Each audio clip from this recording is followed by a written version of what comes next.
Yes, thank you so much, Victor. Oh my gosh, I am here honorably in service, and I'm so grateful for this opportunity to be among so many change makers, and I am just so grateful. So I just want to let you know that Victor and I connected over healing words. I am in the healing words business.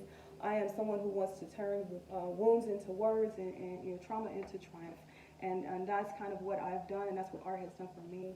And I know that we are going through some trials and some tribulations, but we are here not just to survive, but to thrive. And I want to go ahead and share this poem with you that I wrote just for this event, and it's called "Is There Empathy in the Educator?" Dear educator, I know your life is not fair, yet I expect you to care and be aware. Every student needs a brave or grace-filled space, but some teachers are afraid to bring up race. Sometimes stories of struggle can make us connect. Sometimes we need to know if we can breathe and reflect. How much about my history have you chose to learn? Have you been willing to rebuild what has been burned?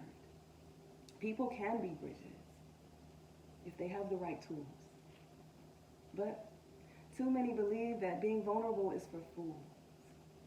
Courage leads to advocacy, and freedom is the cause. Allyship is a lifelong practice with very little pause. Activism can be stepping up or stepping back. It looks like listening to students who truly lack. Are you only student-centered when in class? Don't let your colleagues' apathy get a pass. When was the last time you spoke up on my behalf? Did you intervene before or after the laugh? They say when the student is ready, the teacher will appear. May your students be full of more empathy and less fear. People are dying daily with no upstanding strategy or plan. No empathy in the educator leads to no empathy in the land. So that is a poem that I wrote, and I was just also working on one other piece of poetry, and that I wanted to share with you, because when I was growing up, I went to two different kinds of schools. I went to a school that was, had a bright Olympic Stadium stand, and I went to another one where, it was almost like I was in a dungeon. I grew up in Ohio, and it was like lights flickering on every floor, and there was armed security galore, as I say in another poem called Unequal Classes. And what I've learned is that we have to have classes that move the student and that empower them and not take power from them. And this next piece that I want to share, I have one more piece and that's it, and it's called Education in 30 Years, and it's a reverse poem. I don't know if you've ever seen one of these, but I want you to just imagine with me that this is your lower self, but we're going to also speak to the higher self. But let's take a deep breath together, because the work that we're doing is not always easy when we are met with this type of mindset, which is very fixed. And we know that everybody in this room, though, is all about the growth mindset, and we're going to be contagious. But I know you've heard this kind of attitude. I am a victim of a broken system, and I refuse to believe that this educational system can be fixed. I realize this may be a shock, but it only takes one person to open a heart, and mine is a lie. Profit over people in 30 years, I will tell my children that I have my priorities straight, because money is more important than equity.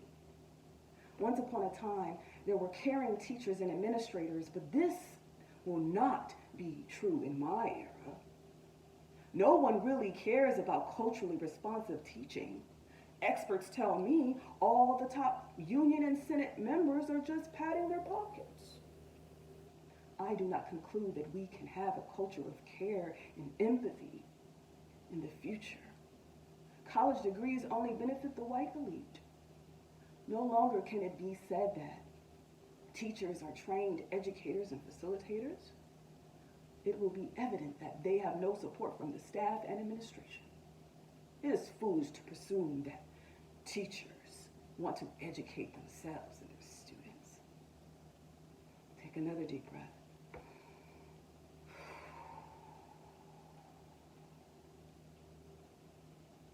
Now let's reverse that. Teachers want to educate themselves and their students. It is foolish to presume that they have no support from the staff or administration. It will be evident that teachers are trained educators and facilitators. No longer can it be said that college degrees only benefit the white elite. In the future, we can have a culture of care and empathy. I do not conclude that all the top union and Senate members are just padding their pockets. Experts tell me no one really cares about culturally responsive teaching, but this will not be true in my era. There were caring teachers and administrators once upon a time. Equity is more important than money. I have my priorities straight because in 30 years, I will tell my children that profit over people is a lie. It only takes one person to open a heart and mind. I realize this may be a shock, but this educational system can be fixed. And I refuse to believe that I am a victim of a broken system. My name is Venus Jones. You can visit me at venusjones.com, and thank you so much for being the hope, the light, and the healing that we all need in this world. Bless you. Wow. Wow, I am in tears. Thank you so much. Venus Jones, what a way to inspire us and reverse the deficit to the asset, even within the system and the educators. Woo! We got this. Fire. Thank you so much. Appreciate you. Have a beautiful, blessed rest of your weekend. Take care.